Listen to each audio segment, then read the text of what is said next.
In Congress, Dr. Marshall serves on the House Agricultural Committee, the Committee on Science, Space, and Technology, and the House Small Business Committee. And with that, I will turn it over to Dr. Marshall. Yeah, thanks, Kelly. Yeah, thank you, Kelly. I'm just glad that Kelly introduced me and not my college roommate, Paul Atwater. When I saw Paul walked in, I thought, oh my gosh, he's going to tell a story. And there was lots of good stories Paul could share as well. I'm so excited to be in the Pachyderm Club today. I want to shout out to Susan. Good to see you. And Ron has been up there at least 20 or 30 days doing a great job. I see him most every day. We end up sitting beside each other a lot on the House floor, exchanging ideas. Kansas, with only 4 representatives, we have to stick together a lot and try to make our voice be heard. I thought I'd start the talk this afternoon off with the story that I'd heard recently. As you know, President Trump recently completed a great trip overseas. And while on the trip, he had a few minutes of spare time, so he asked one of his colleagues to take him on a boat to see the Red Sea. The press found out about this and started following him, and in their anxiousness, one of the reporters was trying to get a good picture of him and fell out of the boat. There was no Secret Service by, so Donald Trump jumped out of the boat, walked on water, rescued the lady, and brought her back. The headline in the news the next day was, "Trump can't swim."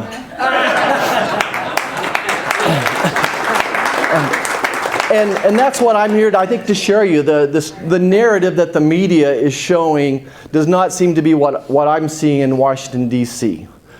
Since Donald Trump was elected, and we now have control of the House, the Senate, and the White House, since he was elected, we've added 1 million new jobs to this economy. We've improved the value on Wall Street, on the stock market, $2.5 trillion. Donald Trump, myself, many of us ran on this concept of the biggest problem with the economy was government overregulation. And I want to share with you what we've done the first 100 days of Donald Trump's presidency is to cut back on regulations. No one's talking about this. We passed 14 congressional resolutions to rescind lots of Obama orders. So 14 of those were done. The president issued 42 executive orders, and he has now signed 30 pieces of legislation. And all those are milestones, significantly more than the last 30 years of our presidents, but no one is giving him credit for the success that we are having. Well, I'm talking about government regulation and the rollback thereof. How many of you know that next week the House is voting on the significant repeal of the Dodd-Frank bill? So the media's not talking about that, and that's probably the single biggest deterrent to our economy right now is Dodd-Frank. It impacts so many people's businesses in this room. Now we need the Senate to do their job with it as well. The repeal of Obamacare, the House has taken care of significant portions of that. Another example of government overreach. People often ask me why I would support this bill. I would support it alone because it repeals $1 trillion worth of taxes and it repeals funding for Planned Parenthood. Beyond that, it's the start of what I think is even better health care, where more people will have more access to truly affordable health care and will help deal with people with pre-existing conditions even better than their current status. So I think the first thing that Donald Trump ran on was making the economy stronger. We're going in that direction. The next issue I would talk about is national security. While the previous president perhaps liked to send emails and talk about national security, this president decided to send 59 missiles as his message to ISIS. And then he followed it up with the biggest non-nuclear bomb that we've ever released, a 22-ton Moab, mother of all bombs, very strategically placed in Afghanistan to blow up a tunnel system there, which ISIS uses to go from Afghanistan to Pakistan. All my people, my insiders, would say it was a very strategically placed bomb and had great success as well. I'm excited that the president is using China for triangular diplomacy. It's Henry Kissinger all over again. Henry Kissinger always talked about using China to push Russia around and to push our enemies around with. I'm not a warmonger. I hope I don't want to ever lose another soldier, but I believe that, like Eisenhower said, like Reagan said, I believe in peace through strength. And some of the things we've done again that no one's talking about is we've adequately funded our military, or at least better funded our military, and we gave our troops a pay raise as well in Congress. So those are a couple steps in the right direction. So we talked about national security, we've talked about the economy. I'm not sure what else you all want to talk about. I think there's lots of questions and answers out there. So I think I'm going to stop and try to get some of your questions answered. What do you see as the future of crop insurance? Who was talking? There you are. Okay, Carl. Thanks. Yeah. So as you know, the president in his budget cut crop insurance significantly, maybe 20%, 30% cut in it. But to me, crop insurance will be the top priority in the Farm Bill, which we'll be writing this fall, and I think you'll see me standing behind the chairman of the House Ag Committee and the chairman of the Senate Committee as well, which is Pat Roberts, fighting for crop insurance. So that is the most important priority on the Farm Bill. So I'll be surprised if we can't get it funded to what the levels were before. You have received thousands of dollars in donations from farm and agricultural lobbyists.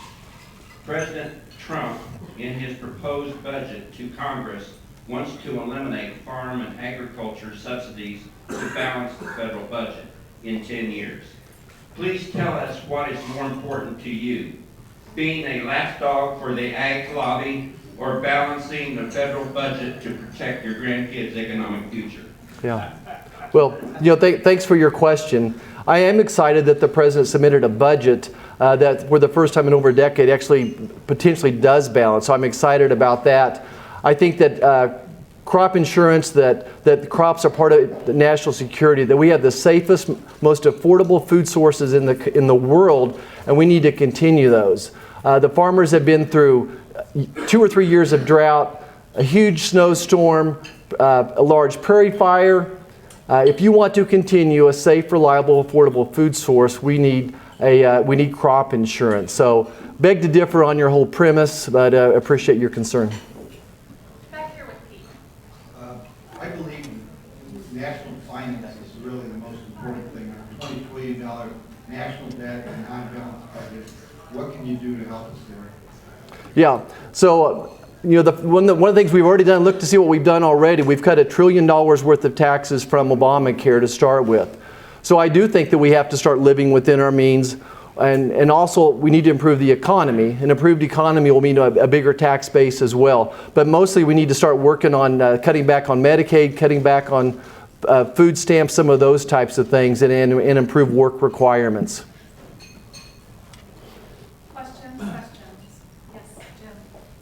I'll start with Walter. Okay. Well, I know on Medicaid for under age 65, when they took off the health question, where you didn't have to be physically sick. I know there's 11 million people on Medicaid right now who are under age 65, which obviously puts a big strain on Social Security and Medicare. Can we correct that and make it where actually you have to physically qualify instead of medically qualify?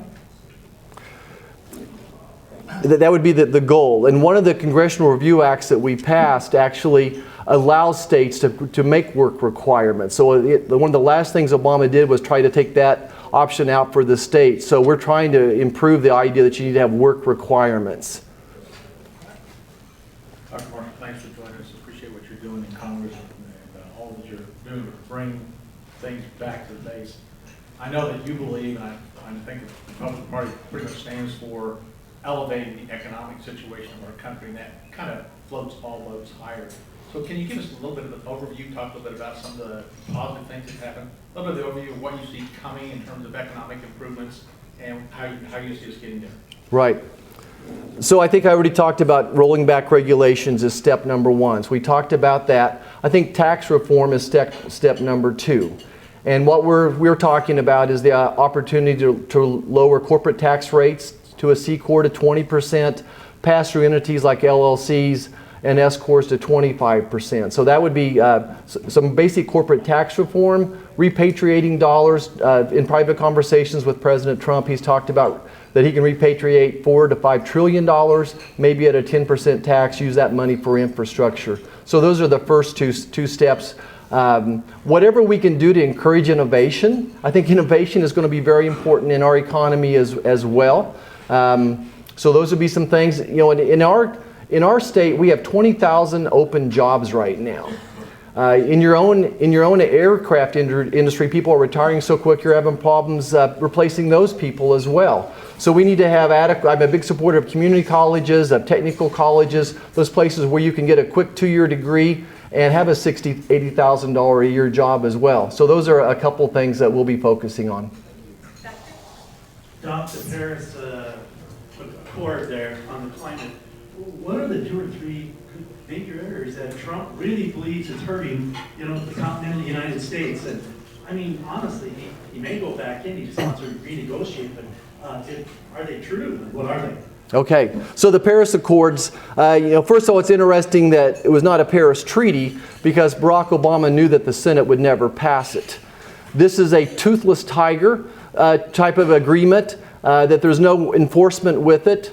It allows the 2 elephants in the room, those elephants being China and India, the biggest polluters in the world, to have basically no responsibility for another 10 to 20 years. Those 2 countries have done more to pollute this world in the last 20 years than America has in 200 years.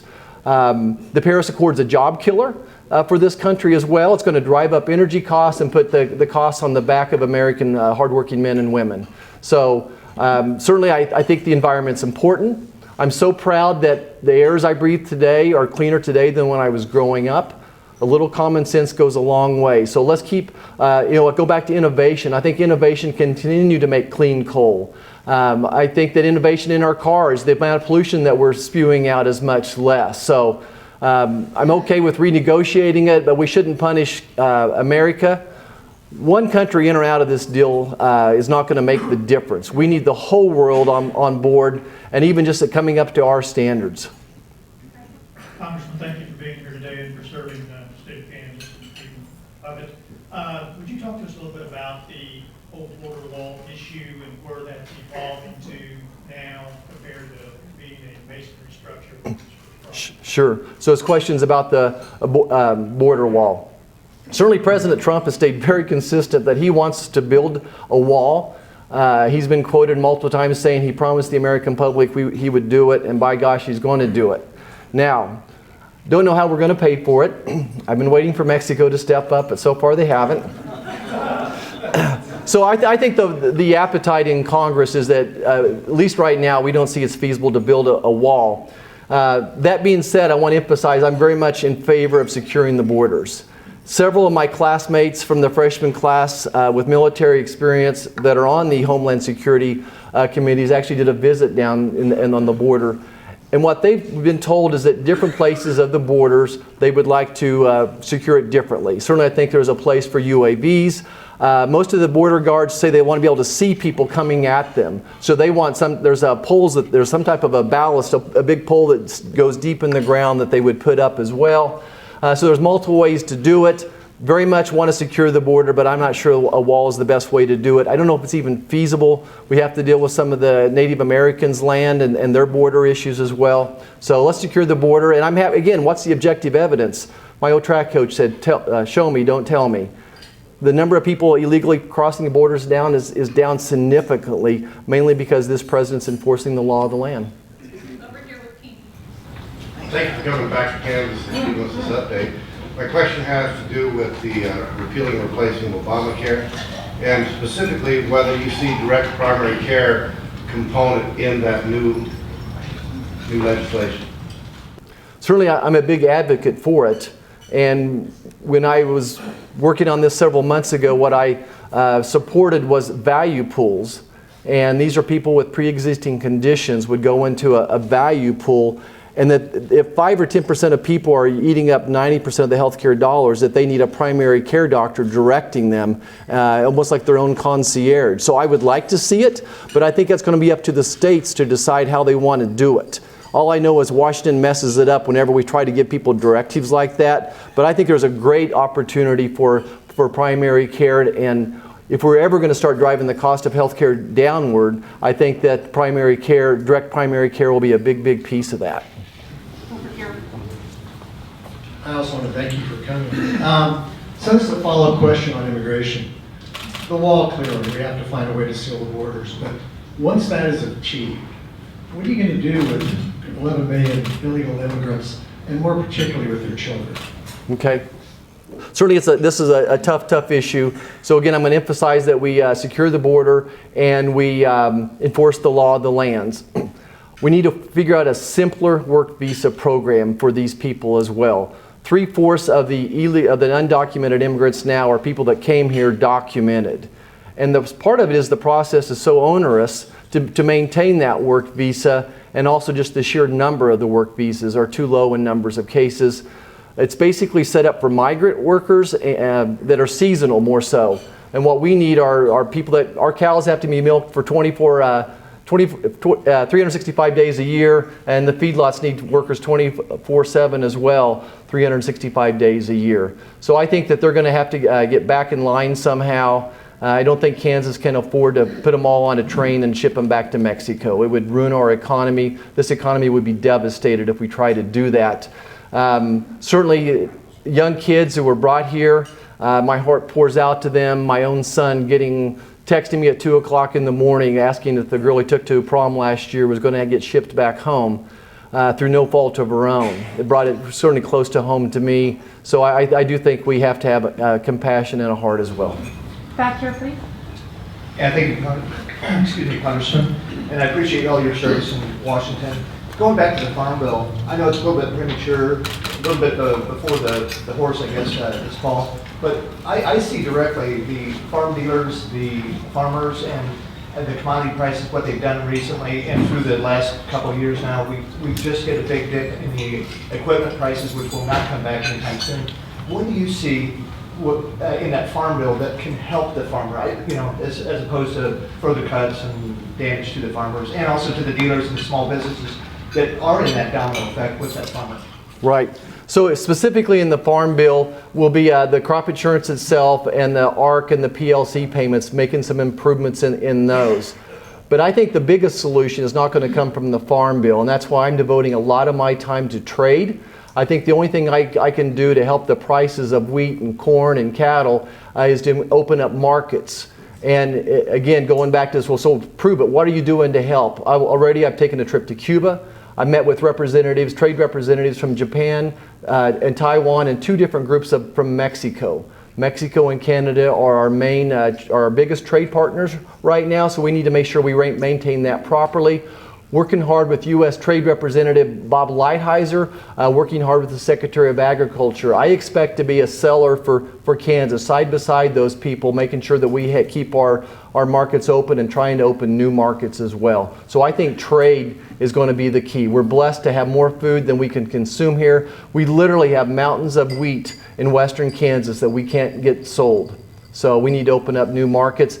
And again, what's Trump done? I should have mentioned this else on his list of things he's done. When we get beef to China here in the middle of July, that'll be the first time in over a decade we've sold cattle to China. That's going to be a bigger market than any of our previous markets, most likely. So if he can actually get this done, it'll be a tremendous thing for farmers in Kansas. So trade, trade, and trade. Thank you so much for visiting us here at the Pachyderm Club. There's an organization called Planned Parenthood, which is active in Kansas, and it gets a lot of funding from the federal government. They have recently been shown on undercover videos to be engaged in the process of selling parts of the children that they abort. And the video coverage is indisputable that they are doing it. And they are still receiving federal funding, and my question is why? And the second question is, what are you going to do about it? Well, I've tried to address that through a couple different ways.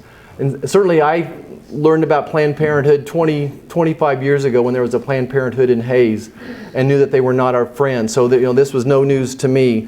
And even beyond what you're talking about, Planned Parenthood also is tricking women into thinking that they get prenatal care when most of them don't. And when women would call in for an appointment for prenatal care, instead they were saying, we don't do prenatal care, but we do abortions. Would you like to come in and talk to us about an abortion? The big conflict of interest they have is they say that they counsel women, but people don't realize is that person doing the counseling for Planned Parenthood, counseling a girl that's pregnant, that there's a big financial motivation for them to push them to have an abortion done. So certainly we've already passed passing our health care replacement bill totally defunds Planned Parenthood. So that's a big part of it. We've also passed other legislation that will make it difficult for them to get funding as well. So I think we've done everything we can do on the House side. We need the Senate to do something with it now, and the President says he'll sign it. So I guess I'm just confused as to why farmers cannot pay for their own crop insurance, and especially because when other interests see that farmers don't want to pay for their crop insurance, that just hardens and steels other people not to give up the various carve-outs that they have in the tax system and so forth like that. So just why is agriculture so special that farmers cannot pay for the cost of doing business? Yeah, appreciate your opinion and appreciate the question. I think that first of all, the farmers are paying a significant portion of it. Crop insurance is costing Americans $28 per American right now. So it's $28 per person is the subsidy from the federal government. Much like flood insurance is being subsidized as well by the federal government. I'm just convinced that if we don't have crop insurance, our cost of food is going to go significantly higher, and it's going to impact people the lower third of the country much more. I think that there's opportunities to use food as a national security weapon. People that have hungry bellies seem to have a lot more wars than those that don't. So that would be my logic, but I appreciate your opinion. Back here. There's been a lot of talk about cleaning up the swamp in Washington. Beyond politicians, I believe that career bureaucrats are a huge problem. The EPA is a classic example. And there's some evidence that Obama spent some time seeding people into jobs that you really can't get rid of. They're protected by GSA and so what. Just wondering if you have any thoughts on that. Well, first of all, I agree with you. Dr. Price is the new HHS secretary, and Dr. Price and I have known each other for about a year now. We had breakfast together every week for the past several months, and as he was going through the process of getting confirmed in the Senate, there was quite a bit of character assassination going on with him through the press. And more as a friend, I asked Dr. Price, so how are you doing with all this? How's your family doing? And he's a very honorable, kind man, a godly man. And he said he was doing okay. And I said, well, what's your biggest concern right now? And he said, well, it's not getting confirmed. It's that when he went to the office of HHS, there was a group of 78,000 employees. And this is Health and Human Services. 78,000 employees, 700 attorneys, and 1 physician. So I think that that's all I'm figuring out. Where is the swamp? Who is the swamp? And I do think it is a lot of people that are dug in. And as whether it's trying to fire a person at a veterans hospital, let alone somebody in EPA, it is very, very hard. So I think you're spot on. I'm very excited about the people that President Trump has appointed to be cabinet members. And those people are now just getting their feet wet. And I think you'll see some continuous changes. What is your biggest surprise as a new congressman in Washington, D.C.? Give us some idea on that. And what's it like trying to cover the largest district in Kansas, the Big First? Yeah, I'm going to do the latter one first. Absolutely the toughest part of my job is the travel and the distance. My district stretches from Emporia to the Colorado border, from Marysville to Elkhart. So it's basically the western 2/3 of the state. So physically it is very, very demanding. And then just the trip getting back and forth from Washington, D.C. on short weekends is pretty challenging. So it certainly is physically tough. Biggest surprises. Number one, the national media, which I alluded to. I really was optimistic that I thought they'd be okay, and I just can't believe how they've really painted a narrative that's not very fair to Trump or the Republican Party. But probably the biggest surprise is just the quality and the genuineness of heart of all the people I've met. Whether it's Vice President Pence or Mike Conaway, the chairman of the Ag Committee, just godly people who want to do the right thing. There's so many people up there that have the same goals. And if you would look at the national media, we're all fighting with each other. But there's a lot of good people in Congress as well. So where do you put yourself on a political or ideological scale and working with and especially in relation to the Freedom Caucus or the Tuesday groups. Yeah. And working with or defending about. Yeah, I guess this is where it's nice to not be a professional politician. Someone asked me what caucus I was part of, the same basic question. I said, I feel like I'm part of the freshman caucus. I'm part of the doc caucus. I'm part of the people that are working on agriculture. So I don't try to box myself in that way. Very conservative with my financial values and personal values. But sometimes the Freedom Caucus appears to be working against the president and oftentimes is voting with Nancy Pelosi. So it's hard for me to go that far. But their basic conservative values I would agree with. I would not consider myself a moderate. Over here. Okay, Doc, the president wants to increase funding to the Defense Department. Which brands specifically? I know he wants some of that money to improve the quality of life for soldiers, but what weapon systems is he talking about? You know, I don't think the president has ever micromanaged exactly what I've seen where he wants it to go. I know that over half of the jets that the Marines and Navy have are not operational now. So I think some of those things have to be addressed and prioritized, but I've not seen it. I've not heard any national security people talk about their priority as well. We're glad we got them the 2% raise to the troops. Wants us all to be more efficient, including in the military. I've not answered your question very well. I've not heard a priority. Over here. We all know that the media is extremely biased. What's your opinion of the rhino problem in D.C.? I'm thinking like of John McCain and a few others that seem more Democrat than Republican. Yeah. You know, I guess I'm pretty much just laser focused on my task at hand. My task is opening up trade markets, improving national security. So I don't pay a lot of attention to some of the rhetoric. I understand exactly what you're saying. My job is to make the economy stronger, national security, figure out health care, and let the politicians and the writers figure out that stuff. Over here with the judge.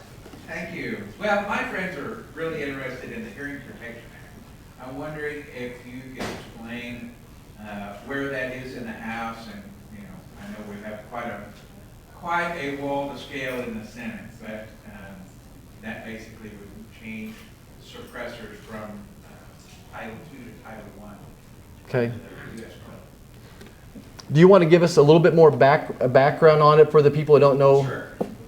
1934 National Firearms Act, was passed, and it made a lot of things prohibitive with a $200 tax.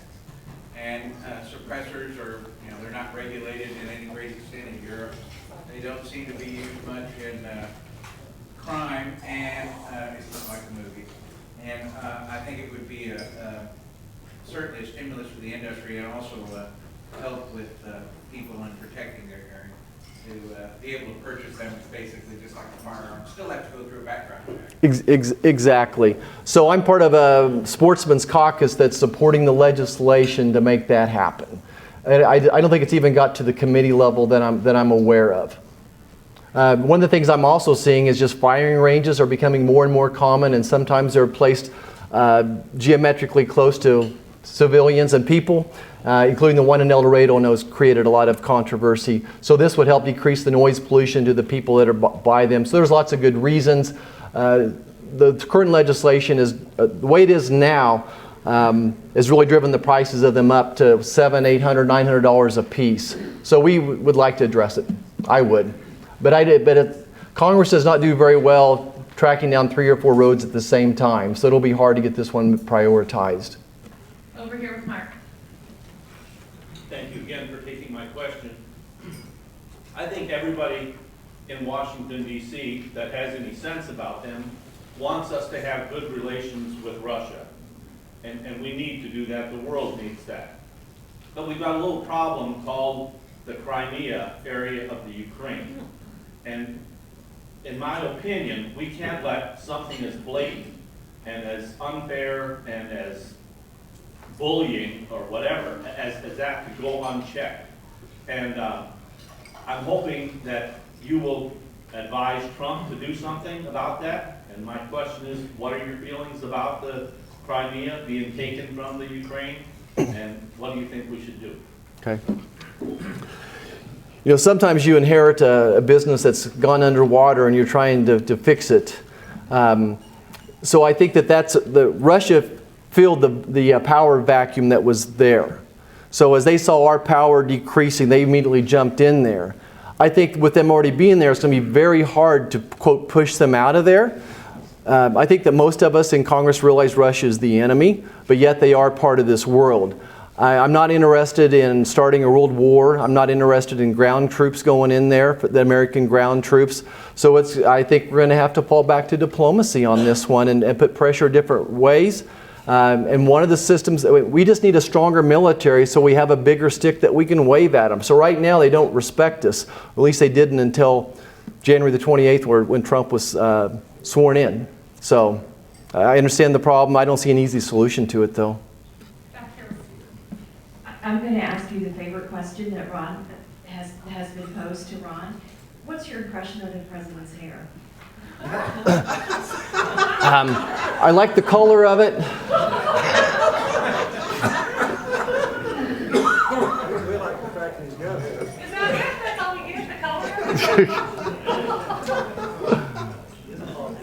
You spoke earlier that you visited Cuba.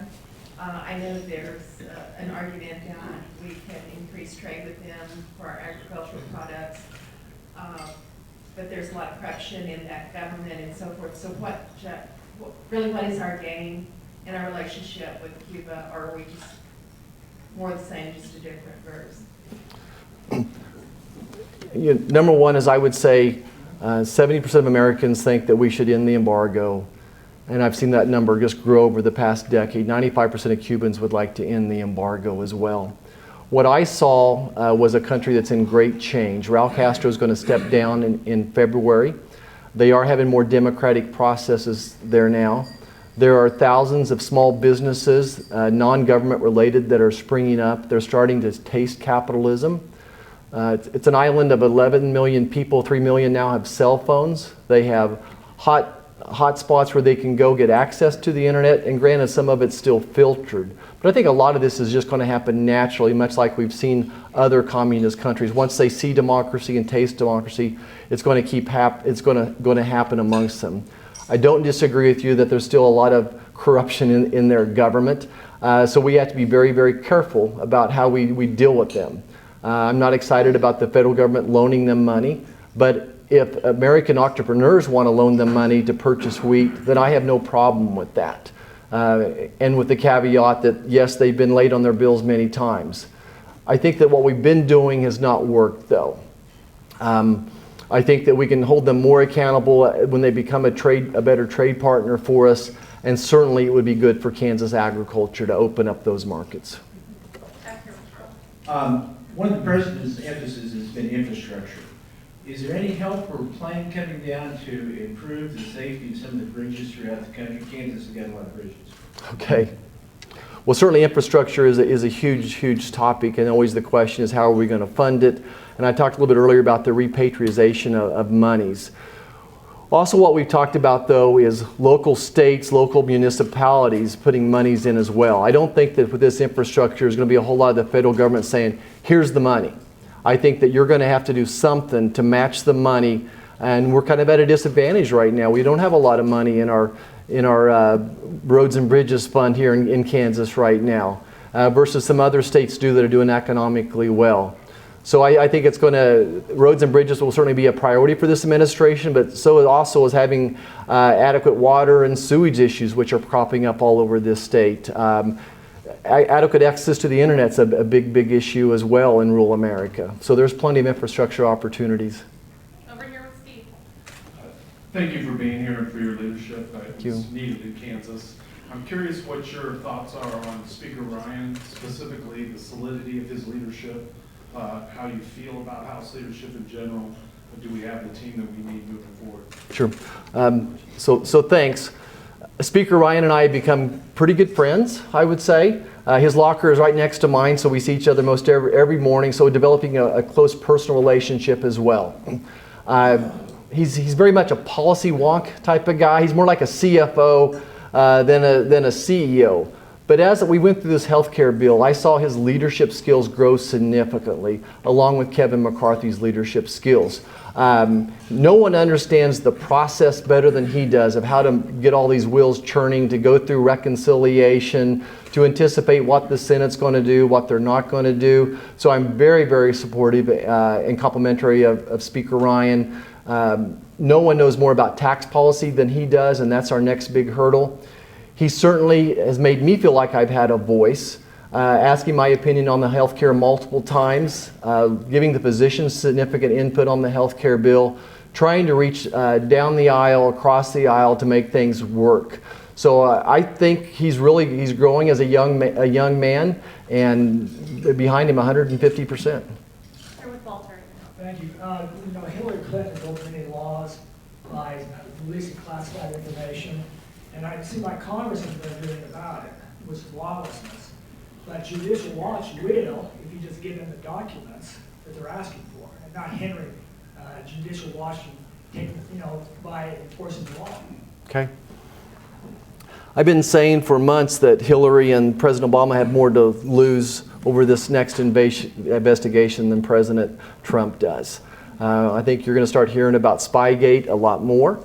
Maybe it's going to be called Obama-Clinton Spygate. You heard it here first. So I acknowledge your situation. As you know, President Obama went publicly and told the Attorney General to not investigate all that any further, and that was that. But when Trump did less than that, of course, he's called out by the press. So it certainly does seem like Trump's not getting a fair deal.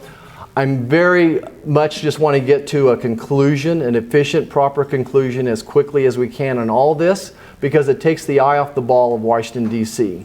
We are horrible at going down two parallel roads at the same time. It's very much a distraction to many of my colleagues. And that'll be my message as I see people. Stay focused on your job at hand. We all have a job to do in our committees. Let's stay focused on those. Right here with... Okay, I'm not familiar with Judicial Watch, so. Right here with Jeff. Congressman, again, thank you for being Sure. here. Part of your district, and you already alluded to it, it takes a lot of time to get from Washington, D.C. to Garden City or in Boarding for that matter. Therefore, essential air service and also Amtrak are critical to the infrastructure of Kansas. Yes, sir. We've seen what's proposed in the budget for both of us. Where do you stand on that, and what can you do? Yeah, well, certainly I agree with your premise. Essential air service is very, very important to my district. We have 3 airports that benefit from it: Salina, Garden City, is Manhattan, and Manhattan as well. So it is very important to us. It's something that I'll fight for.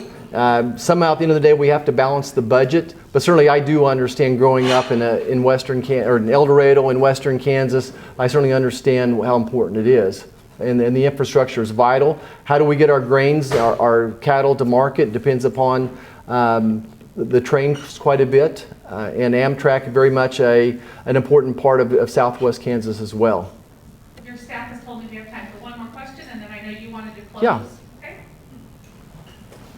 The press is painting a picture that the White House is totally disrupted, disorganized, infighting. What's your view on that? Do you see that from your perspective? Yeah. I would say contrary to that. Was starting to share with the group earlier today that I had breakfast with Speaker Gingrich way back in January, and he gave me some pointers on Donald Trump. And he said, look, Donald Trump just likes chaos. He thrives on chaos, but he's very focused on outcomes. He's a business guy. He reminds me so much of one of my business partners that I worked with for over 20 years, the way he does things and just says what he means and does what he says, that the press is not used to a business person being in charge of the White House. I don't see the chaos. Everybody that comes back from their meetings with him, whether it's Dr. Price or Paul Ryan, when they come back, they're enthused. They've said the president's not a micromanager. They talk about goals and outcomes rather than his micromanagement of everything. So I don't see the chaos. I think he's a good person, and we're going to be all right. We're just getting started. So I just going to give you a couple close remarks, if you don't mind. I guess what I want to share with you all is the hope that I feel when I'm in Congress.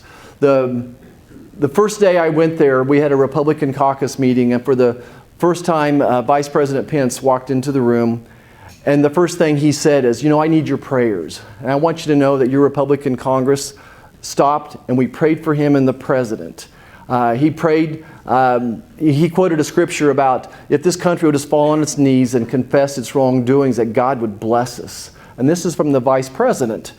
And I went back home and told my family, I told my staff, that you wait and see, Donald Trump's about to have a spiritual awakening in his life, and Vice President Pence is going to be the spiritual mentor to get him through this. For the first time in President Trump's life, there's not enough money to fix all the problems in his life. I want you to know that we open meetings just like you do. We pray and we do the flag salute at the opening session of each day. When we have our private Republican meetings, we salute the flag and we pray as well. Very sincere prayers.